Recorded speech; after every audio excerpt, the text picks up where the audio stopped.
Casa de ningú és casa de tots. Invitació personalment anònima. Això va començar el 1993 a la Ciutat de Mèxic, DF. Allò que buscava és el que trobava. Diferents còdics d'una realitat propera, l'entorn i la convivència humana. Aquest material artesà, paper fet a mà, s'ha rebel·lat contra el temps, procés lent, i s'ha fet en el mateix temps o altre temps. S'ha traduït a un altre temps, digitalment, per retrobar-se al seu origen essencial. L'inici, projecte de Casa de ningú és casa de tots, invitació personalment anònima.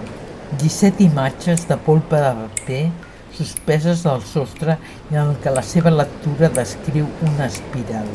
El corregut va acompanyat a nivell de paraules escrites a la paret i al terra. Demà pot ser un gran dia. Avui pot ser ara. Núria Manso, Rosell, Lleida, 1997.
L'espiral doble.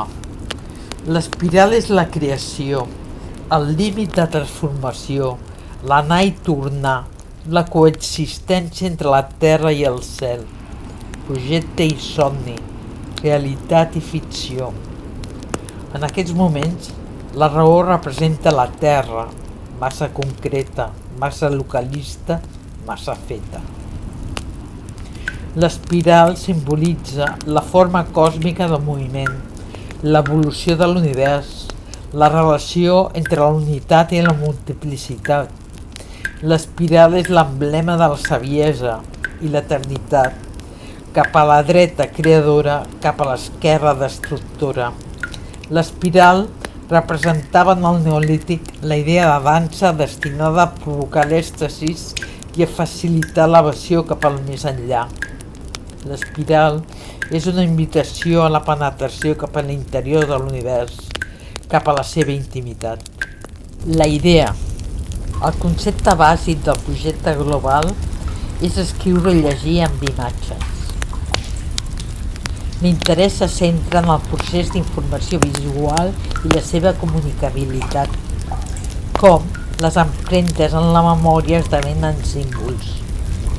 En aquesta direcció, el temps és considerat com a concepte, el camí o vincle d'una unió entre la memòria i la representació de la imatge, i finalment, com a realitat interior o simbòlica, la individualitat col·lectiva. Escrits a l'altra banda. Mèxic, 4 de desembre de 1993. Ja sóc al Zócalo. No és gens còmode, però crec que puc començar a instal·lar-me. La situació és complexa. A nivell artístic, molt conservadora, anys 70 i abans. Ahir vaig anar a una reunió d'un grup que començaven en les instal·lacions. Ja veurem, perquè ara és el llenguatge. Són interessants les històries en paper de tradició indígena de les fibres i pigments naturals. La meva idea són les transparències, la llum, més la iconografia antiga. Per exemple, les mans aquí simbolitzen el final d'un cicle i em pregunto, amb mans sempre he treballat per un final de cicle? D'altra banda, està el grafisme de les estacions de metro. Al Mèxic d'ara, molta gent no sap llegir i cada parada té un símbol més, el nom de l'estació. Sobre el llenguatge, això representa que aquí es va fer un esforç de síntesi cultural a la tradició. A la vegada, cal dir que el disseny mexicà és inexistent i no interessant. País de contradiccions barroques. Els mateixos mexicans no s'entenen i diuen «No quieres entender i disfrutar». Ho aconseguiré de fer una síntesi cultural per trobar un llenguatge primogènit. Aquest és el propòsit. Aquí és molt lent, falta temps. Vull aconseguir alguna cosa. El mexicà és complicat. Hi ha molts matisos i dificultats en la llengua. Són molt ells. És la dispersió que els envolta? El seu llenguatge és molt extens i repetitiu. Cal entrar-hi. Mèxic, 12 de desembre de 1993. Parlant més íntimament és complicat. Estic amb molta dificultat per transcendir-me. Tot és molt dispersant i la solitud molt real. Un altre món. Moltes coses que m'emprenyen. Això és molt lent i barroc. Aquí tot és important i no. Això em fa sentir pesada i insegura. Aquí la gent es té molta por, desconfiança, llei de subsistència. Hi ha molta agressivitat en les relacions i els mexicans parlen molt d'ells, no sobre ells. 4 de gener de 1994. També es pot explicar el potencial de la fotografia a nivell de llenguatge i el meu interès en trobar un llenguatge universal més pur, basat en una cosmovisió més humanista que parli de l'home i de la seva ànima, interrelacionat amb els llenguatges de comunicació actuals i llenguatges anticomunicatius i sectaris que parla de l'home com un objecte. S'ha de parlar de l'home que està a prop de la terra i vol entendre el cel. El gran repte és estendre's i comprendre sense experimentar allò concret i banal. Com es pot fer aquest salt? Com es pot entendre l'altre sense ser com l'altre? Com es pot entendre els déus ja que no som déus? El paper que faig tindrà un suport de vidre. També penso que puc passar-ho a fotografia i així ser serial i més directe. També tinc oportunitat de pensar en llibres, la proposta d'un viatge iniciàtic i també el puc relacionar amb l'espiral de comunicació, proposta il·limitada d'anada i tornada. Mèxic, 5 de febrer de 1994. Pensant en el paper, tinc la idea de passar-ho a l'ordinador i tenir un altre codi. Això és la imatge del paper, la imatge en foto i la imatge en l'ordinador. Crec que la manera que tinc de formar la imatge és el nou llenguatge de l'ordinador, però conceptualment més pur. Mèxic, 8 de febrer de 1994. Per mi Mèxic és una ciutat futurista. Milions de gent amb sensacions diferents, tan concretes com l'amor, la gana, misèria i indiferència. El meu discurs d'impossibilitat arriba al màxim. Impossibilitat igual a acceptació. La rebel·lió és estendre's l'altre. Ara estic en les imatges dobles que constitueixen una altra realitat. Imatges simètriques, diverses formes com signes en conformen una de superior. Del gran al petit, desmaterialització de la forma, comunicació de la idea, contacte amb l'esperit i el cos concret. Les paraules que utilitzo actuen com a soroll, música cap a la intimitat del ser. La imatge global és la penetració a una altra realitat propera. Són contraposicions d'imatges, substrat de la mirada. Les energies són multidireccionals. L'estructura és la impressió, no hi ha plans, sinó superfícies. Estrat de la terra al cel, immaterialització de la idea, traspàs, acolliment, suport físic, perceptiu, metàfora dels ulls, interpretació de la visió, coneixement o existència, cercle vital, temps, signisme. El problema de fons és com ajuntar el cos i l'ànima, que està ben explicat a nivell dels elements cara i dur. Però, de debò, és molt difícil el paper i molt lent. Mèxic, 11 de febrer de 1994. El meu treball aquí és molt lent i els resultats no són els que jo vull. A nivell teòric de concepte, en el plantejament del llenguatge, crec que és bo. De primera instància estic amb els signes com a senyals indicadors de tràfic. Segon, les imatges dobles i dintre d'això, imatges dintre imatges, buscant una unitat, un món heterodox. Tercer, continuïtat. Utilitzo color per dibuixar. Ritme, temps continu, la imatge contínua, fragments continus, res se separa, tot s'ajunta, com la gent, però d'un món propi. Quart, utilitzo el dibuix, no la fotografia. Això em fa pensar en les arrels, suggerir metàfores de la realitat. Cinquè, lletres, és el context, realitat. Ja he parlat de la música íntima.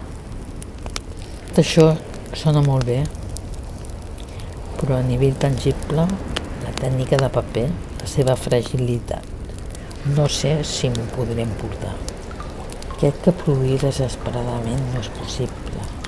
Crec que estic organitzant una teoria de símbols, però fragmentaris. Això és la por.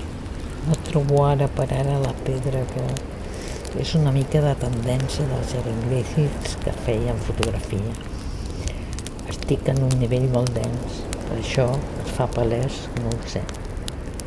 Ara me n'adono que he de fer un mostruari de signes, però no combinacions, sinó trobar idees que expliquin. La meva història a Mèxic són els grans dubtes. Mèxic, 19 de febrer de 1994. El paper se'n desmunta, però crec que salut i força. I tot això portarà més tensió a l'obra. O serà l'acabossi, no crec. Però de debò és molt difícil el paper, molt i molt lent. Crec que m'agrada complicar-me la vida. No soc gens pràctic i crec que a nivell filosòfic se sol dir que tot és possible si hi ha ganes. Mèxic, 28 de febrer de 1994. Ahir, pensant en els colors dels papers, veia colors de somni, en què els colors són la seva intensitat. Són canviants en la llum. Explico la instal·lació molt breument. És una espiral formada pel mateix paper, suspesa a 20 centímetres del terra, per una retícula de cables, que es veu per les dues bandes. Al mig té la Victoria Samot Tràcia de 4 metres. Projecte pensat pel pati de l'Acadèmia de Sant Carlos de Mèxic DF. Els papers tenen una dimensió de 110 centímetres. Al fons hi ha una línia de l'horitzó a 140 centímetres d'alçada de terra i amb una dimensió de 10 metres. Són imatges fetes amb ordinador de tamany INA4. De les mateixes imatges de paper, aquest projecte va ser publicat a la revista Paper d'Art número 62, Girona, 1995, i posteriorment realitzat i exposat a Metrònom, Barcelona, 1995. La línia és lleugerament curvilínia. La seqüència és lineal i té el missatge sobre el ser humà.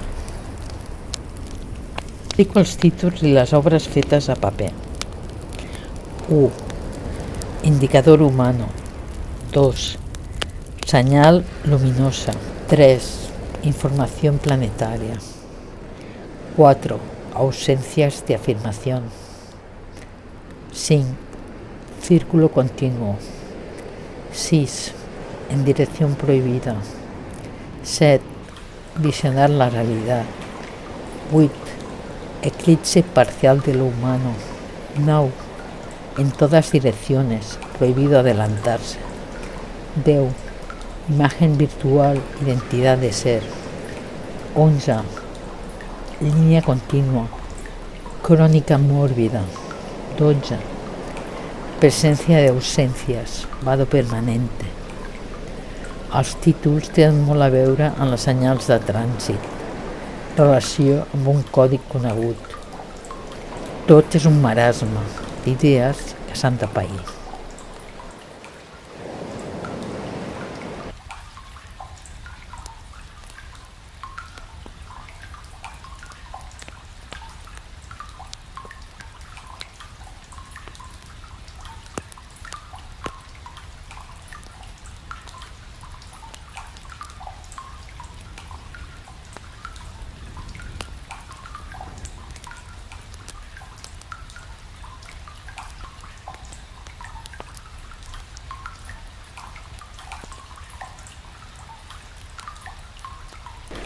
Al marge, des que el minimalisme i l'objectualisme són morts, tota crítica és ironia i tota nova parla d'art és una simulació segons la Bots, crítica.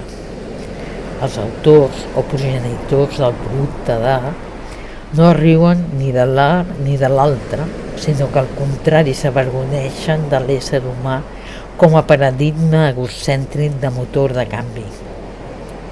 La simulació a una altra realitat existeix on els crítics i teòrics, en certa ironia, se'n riuen de la impossibilitat de mostrar artistes o de transmetre idees no diferents a la seva frustració personal envers l'art actual. Se'ls ha de demanar, i venen obligats, a establir un marc teòric on l'heterodòxia no superficial es vinculi. És que els crítics estan molt mal acostumats, i menys que la liquiditat no és bona. Barcelona, 1997.